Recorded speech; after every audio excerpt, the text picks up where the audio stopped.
Well, it has been a while since I've done one of these video reports, but hey, I'm here, I'm back in Philadelphia, so let's get right to it. The College Bowl season continues today with 4 rather meaningless games as far as I'm concerned.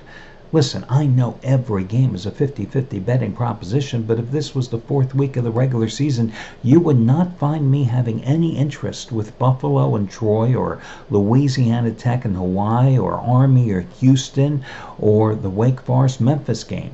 No. Because, listen, these teams haven't played for 4 or 5 weeks. You know, you've had, in some cases, coaching changes. You've had, in other cases, teams suspending players for team rule violations or other key star players sitting out to protect their draft status. So I'll take a pass on most of these minor league bowl games. So let's face it, have many of these bowl games been that interested? Most have been one-sided, have they not been? But that doesn't mean a lot of the handicappers at the site haven't been winning them. But I'd rather take a pass, and why should I be concerned with the college bowls anyway? Have you not been getting my college basketball winners? Last night, another one with Mississippi. That's 4 top-rated 15-dime best bets the past 4 days. That's 10 out of 12 to start the college basketball season, with another one going today. Now, today, here on the video report, I'm going to give you a complimentary play on the Army-Houston Armed Forces Bowl game, one in college basketball and in the NFL as well. Now, who's got the big NFL play today? Well, that would be Tommy Brunson, going for winning day number 41 out of 66 with the 5th ever 200-dime NFL play of his career. It's on the late game between the Chargers and the Ravens.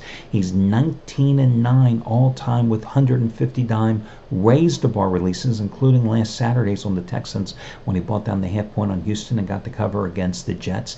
This is stronger than his 75-dime bowl winners this week on Marshall over South Florida and UAB over Northern Illinois, a couple of blowout winners, and 4 times bigger than last night's 50-dime college basketball winner, number 6 out of 7 on Alabama over Penn State. And you get it for half price by using coupon code TOMMY today. So that's one of your big plays today. In terms of college bowl action, I would suggest you check out Jack Brayman today, the 10th ever college football 100-dime play of his career going today. That is going to be, let me just check, it is on, the 11th ever top-rated 100-dime college football play of his career. It's on Louisiana Tech and Hawaii. He had the 10th ever such play on Marshall -3 over South Florida, 38-20 on Thursday night. He's going for winning day number 6 in a row, and 100-dime winner number 8 out of 10, and his 3rd straight this week. You get it for half price by using coupon code JACK.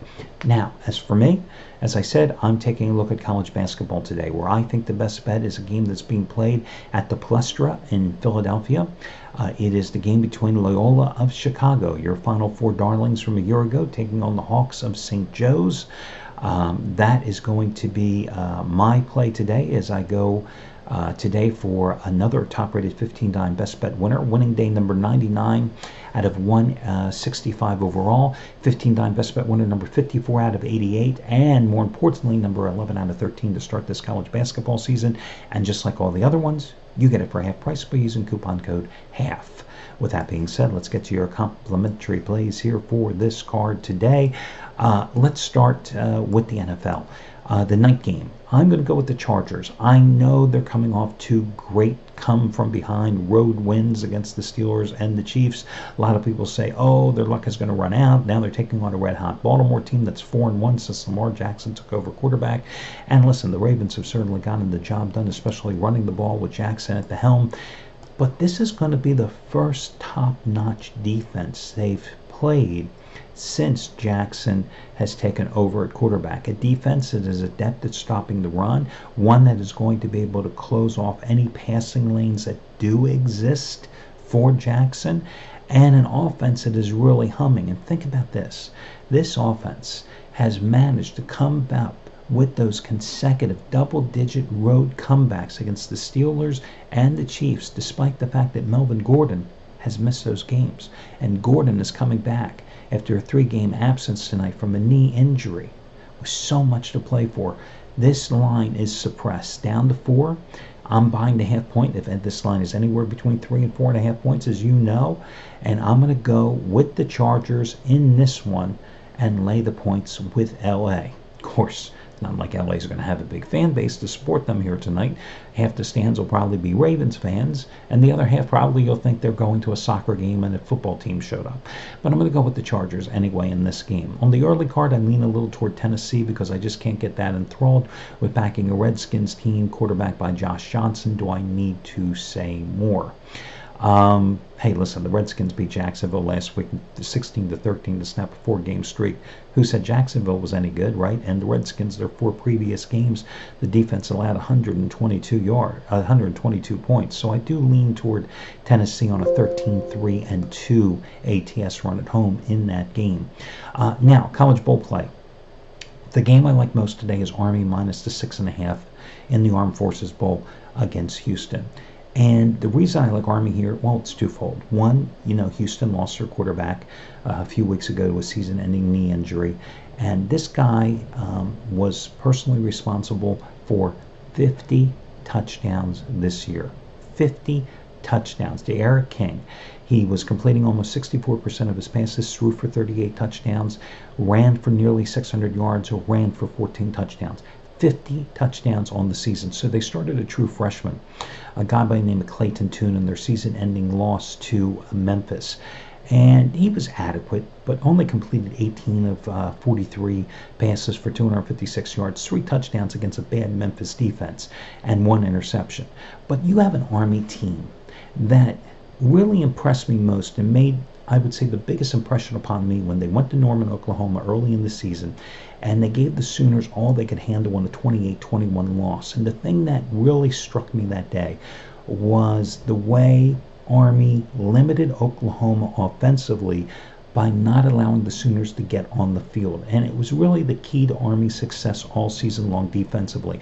An Army defense that allowed about 19 points a game, if you round it up, because Army's time of possession was number 1 in the nation at about 36 minutes a game because of that pound and ground attack, that great rushing attack that was number 2 in the nation. It just ate up so much time on the clock.